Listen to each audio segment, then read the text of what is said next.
Então, gente, continuando aqui, estava dando um exemplo de equilíbrio econômico no mundo real e agora vamos falar sobre o caso da variação do equilíbrio, né, que seria as mudanças na demanda e na oferta. E aí a gente vai ver quatro casos, né, que é basicamente todos os casos possíveis, além de poder haver combinações entre eles, né? Mas vamos dizer que em determinado mercado existe uma demanda do determinado bem, demanda de mercado, que é a soma das demandas individuais, né? E nesse mercado também existe uma oferta do bem, que é a oferta de mercado, que é a soma das ofertas individuais. São diferentes compradores em diferentes condições e diferentes vendedores em diferentes condições. Pela interação entre demanda e oferta, é determinado o equilíbrio nesse mercado, que define o preço e a quantidade de equilíbrio, né? Como eu falei no vídeo anterior, isso aí é uma representação do que ocorre no mundo real. No mundo real não é exatamente assim. Demanda e oferta se cruzando, elas vão se aproximando, né? E o ponto de aproximação para diferentes transações é que define a quantidade e preço de equilíbrio ou preço médio em determinado mercado em determinado período, né? Mas enfim, digamos que essa é a situação de equilíbrio. Já falamos em questão de excedente, excesso de demanda e excesso de oferta. A economia tende para esse ponto. Mas digamos que haja uma variação de tal forma que uma variação nas condições de mercado, de tal forma que a demanda desse produto aumente. O que leva esse aumento de demanda? Já falamos sobre isso na primeira parte da matéria. Pode ser aumento de renda dos consumidores, pode ser aumento no preço de bens substitutos, vão deixar de comprar o outro bem para comprar esse. Pode ser a redução do preço de bens complementares, comprar esse produto e o complementar conjuntamente sai mais barato, então a demanda desse bem aí vai aumentar, né? Pode ser uma mudança na utilidade dos consumidores por esse bem, né? E o que levaria essa mudança de utilidade até vai ser o exemplo que eu estou dando. Na verdade, não é que a utilidade estaria mudando, né? As condições que alteram a satisfação do consumidor é que pode estar mudando. Mas, enfim, com a mudança, com o aumento na demanda, a cada nível de preço, as pessoas se dispõem a comprar mais, ou para cada quantidade demandada, as pessoas se dispõem a pagar um preço maior, isso aqui é aumento de demanda, como falamos na primeira parte da matéria. Então o equilíbrio de mercado muda de E para E', digamos assim. E a gente passa a ter uma nova quantidade e um novo preço de equilíbrio. No caso, houve aumento de preço e de quantidade de equilíbrio. O preço aumentou justamente porque houve um aumento de demanda. E esse aumento de demanda é que levou a aumento na quantidade de equilíbrio de mercado, né? Com aumento de preço, quem produz passa a produzir mais e novos produtores entram no mercado também, o que aumenta a quantidade total produzida e ofertada na economia, tá certo? E não é para se confundir. Muita gente vai falar, ora, mas o preço subiu, como é que as pessoas compram mais? Não, é o contrário. As pessoas passaram a comprar mais e por isso o preço subiu. Mas a relação negativa entre preço e quantidade demandada continua valendo aí na curva de demanda de linha, né? Mas um caso, não é propriamente um caso real, parece caso real, mas eu não tenho dados para fundamentar, mas é muito intuitivo, né? Seria o exemplo de sorvete no verão. Chegou o verão, está muito mais quente e certamente as pessoas passam a tomar mais sorvete, né? Não tenho dados para confirmar isso que eu estou falando, mas é muito intuitivo, né? Difícil ter alguém que vai negar um exemplo desse. Sempre tem alguém para negar tudo, né? Mas a maior parte das pessoas vai considerar esse como sendo um exemplo apropriado, né? Então, chega o verão, fica muito quente, a demanda de sorvete aumenta. Por quê? Porque a utilidade do sorvete se torna maior, né? Depende da pessoa. Tem gente que não toma sorvete, tem problema de lactose, algo do tipo, né? Intolerância, vai usar mais ar-condicionado, pode pensar isso também, né? Mas, enfim, houve um aumento de demanda, esse aumento de demanda leva a essa situação de aumento de quantidade de equilíbrio e preço de equilíbrio também, tá? Então, houve uma variação do equilíbrio. Se a economia está no ponto E inicial, com o aumento de demanda, o ponto E no ponto E passa a existir excesso de demanda. E como a gente já viu, pelo excesso de demanda há uma tendência a aumento de preço e quantidade, né, do produto. Esse é um caso. Outro caso considere que temos uma certa demanda e uma certa oferta. De novo, temos um certo equilíbrio, uma certa quantidade e preço de equilíbrio inicial. Mas agora, contrariamente, vamos dizer que a demanda do produto diminua. E por quê? Pode ser porque a renda dos consumidores diminuiu, pode ser que o preço de bens substitutos diminuiu, aí as pessoas deixaram de comprar esse produto para comprar um bem substituto, pode ser que o preço de bens complementares tenha encarecido, pode ser que a utilidade das pessoas por esse bem tenha diminuído, né? Que é o exemplo que eu vou usar aqui. Mas dada a redução do preço, dada a redução da demanda, as pessoas estão querendo menos desse produto, a cada nível de preço as pessoas estão comprando menos, ou a cada nível de quantidade demandada, a disposição das pessoas a pagar por esse produto diminuiu, então a gente passa a ter um novo equilíbrio na economia. O equilíbrio vai de E para E'. Em E' nós temos uma quantidade de equilíbrio menor e preços de equilíbrio médio aí da economia também menores, né? Ou seja, a redução da demanda leva a uma redução de preço e quantidade de equilíbrio. E aí, novamente, a mesma observação que eu fiz antes, né? Alguém vai falar, ora, mas o preço não caiu, por que as pessoas estão comprando menos? De novo, é o contrário. As pessoas estão comprando menos porque elas não querem mais esse produto e daí que o resultado é que o preço cai. Mas, novamente, a relação negativa entre preço e quantidade demandada continua existindo nessa nova curva de demanda D', tá certo? E um exemplo, de novo, eu não tenho dados para confirmar o exemplo que eu vou dar, mas também é um exemplo bem intuitivo, né? É a situação das nossas antigas TV de tubo, né? Hoje em dia está todo mundo comprando a TV fininha, TV de LED, TV de aparelho de TV que eu digo, né? Aparelho de TV, eu esqueci como é que fala, LED, e tem os outros que o aparelho é mais fininho, né? Esqueci o nome que se fala dessas TVs novas, mas enfim, antigamente só se comprava TV de tubo, surgiu essas TVs fininhas, todo mundo está migrando para ela. E é interessante esse caso, né? As TVs que a gente compra, ainda existe TV de tubo, se for na loja procurar, existe, né? Se procurar na internet também se acha, pelo menos no ano 2020 que eu estou gravando esse vídeo, né? Ainda existem as TVs antigas, TV de tubo, mas tem as TVs novinhas, as TVs fininhas, né? TV de LED, por exemplo. Só que as TV de LED são bem mais caras que os aparelhos de TV de tubo. É 2, 3 vezes mais caro, né? De novo, é só procurar na internet que a gente vai ver. Pode estar barateando muito, mas ainda assim, mesmo barateando, e é algo que a gente viu na primeira parte da matéria, né?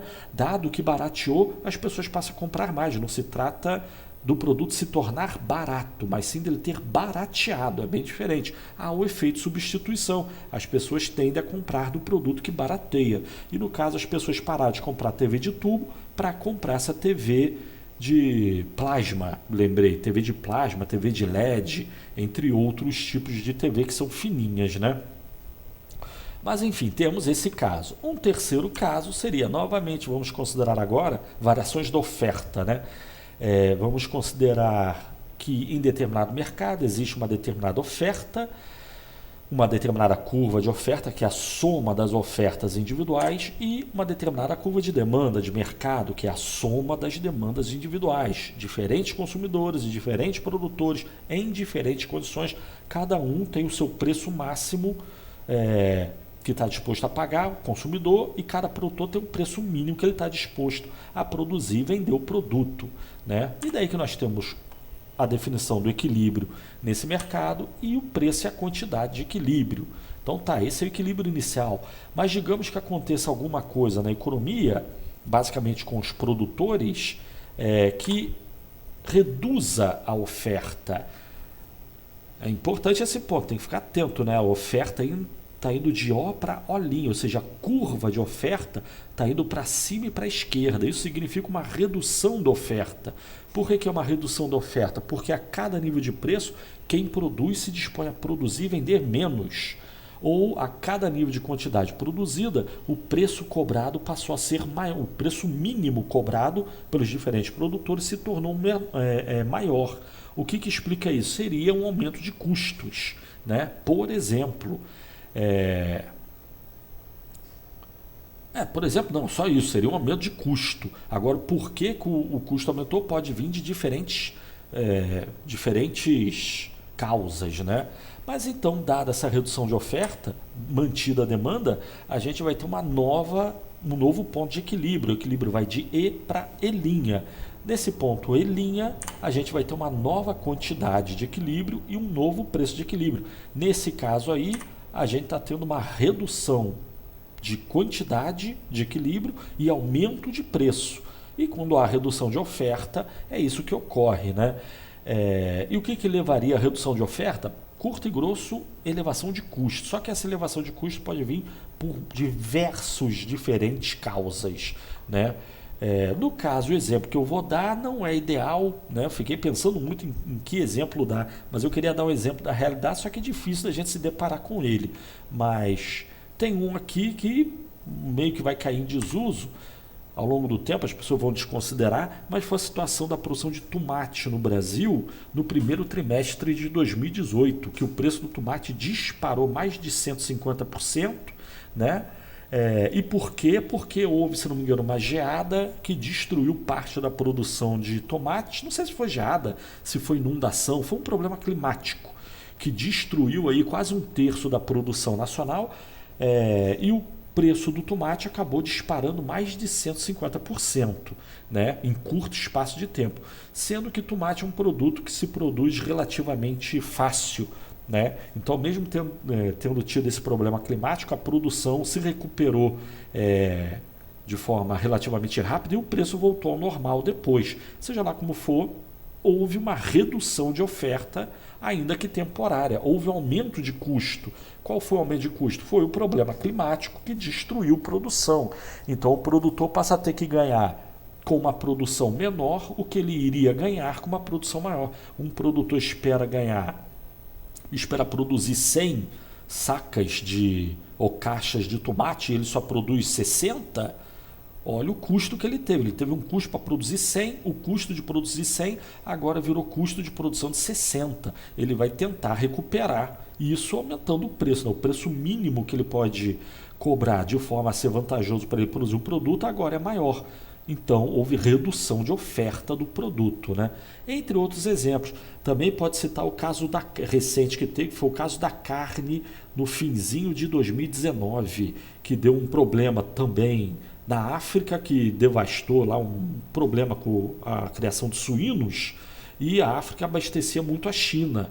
E daí que ficou faltando carne de porco para abastecer a China, e a China passou a comprar outros tipos de carne e de outros países. Acabou que o Brasil passou a exportar muito, houve um aumento de demanda pela carne brasileira, o que aumentou o preço, né? Mas aí você fala, mas esse é aumento de demanda ou é redução de oferta? No caso, houve um aumento de demanda de carne bovina devido à redução da oferta da carne suína. E para a China e para a maior parte dos países, eu imagino, carne suína e bovina tem uma certa substituibilidade, né? Mas enfim, vamos ver o último caso aqui, para não ficar muito longo o vídeo. Digamos novamente, você tem um mercado que tem uma certa demanda e uma certa oferta, e é definido o equilíbrio nesse mercado, onde será definido uma certa a quantidade de equilíbrio e o preço de equilíbrio. Agora, contrariamente ao aumento de custos, vamos dizer que haja redução de custos. Com a redução de custos, nós temos um aumento de oferta na economia. E daí que o equilíbrio ele vai do ponto E para o ponto E', né? E nesse ponto E', o que a gente tem? A gente tem uma nova quantidade de equilíbrio e um novo preço de equilíbrio. E a variação de equilíbrio nesse caso foi tal que houve um aumento de quantidade de equilíbrio com redução de preços, né? Isso aí é meio que uma maravilha, né? Reduzir custo é uma maravilha. Temos que fazer tudo para reduzir custo. Eu já falei ao longo do curso que uma boa coisa que o Brasil poderia fazer seria botar ferrovia no centro-oeste brasileiro. Isso reduz custo e não é só para não é bom para o Mato Grosso, é bom para o mundo inteiro vai se beneficiar. A China vai comprar soja mais barata graças a ter ferrovia no Mato Grosso. Seria progresso para todo mundo, redução de custo, né?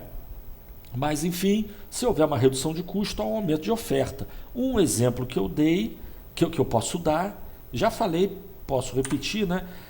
Mas aqui normalmente eu apresento o caso do celular, né? Novamente, eu não tenho dados reais para fundamentar aí o que eu estou dizendo, mas também a maior parte das pessoas normais vão concordar que celular nos últimos anos, especialmente se pegar os últimos 20 anos, o preço tem desabado e a qualidade tem disparado, né? Comparar um celular que a gente tem hoje em dia com um celular que era vendido há 20 anos atrás, que basicamente você só ligava e recebia ligação, né? Hoje em dia o celular, tecnologicamente falando, ele é muito mais avançado, melhor e a preços que são mais baratos, né? Isso também sem falar a questão da TV de plasma, TV de LED, né? Lá em 97 era vários milhares de reais uma TV dessa. Hoje em dia se compra por R$1.300, R$1.500, por exemplo, né? De novo, no ano 2020 está nessa faixa de preço, né? Ou seja, o preço desses aparelhos eletrônicos tem desabado, basicamente porque o custo de produção tem caído, basicamente porque a escala de produção tem aumentado, o que reduziu o custo, e já falamos de economia de escala na teoria do produtor, né? Quanto maior a quantidade produzida, o custo na média tende a cair. Existem setores que isso ocorre, e o caso de aparelhos eletrônicos, celular, TV de plasma, isso ocorreu, né? E ocorre, tá certo? Mas, enfim, temos basicamente esses 4 casos, mas também é possível pensar em combinação deles, né? Então, haver um aumento de oferta e um aumento de demanda. O que ocorreria, né? Ou uma redução de oferta com aumento de demanda. Aí, diferentes situações vão gerar diferentes resultados, tá certo? Mas, enfim, temos aí a questão da variação do equilíbrio. Aí 17 minutos, ficou longo, vamos ficar por aqui então. Valeu, tchau.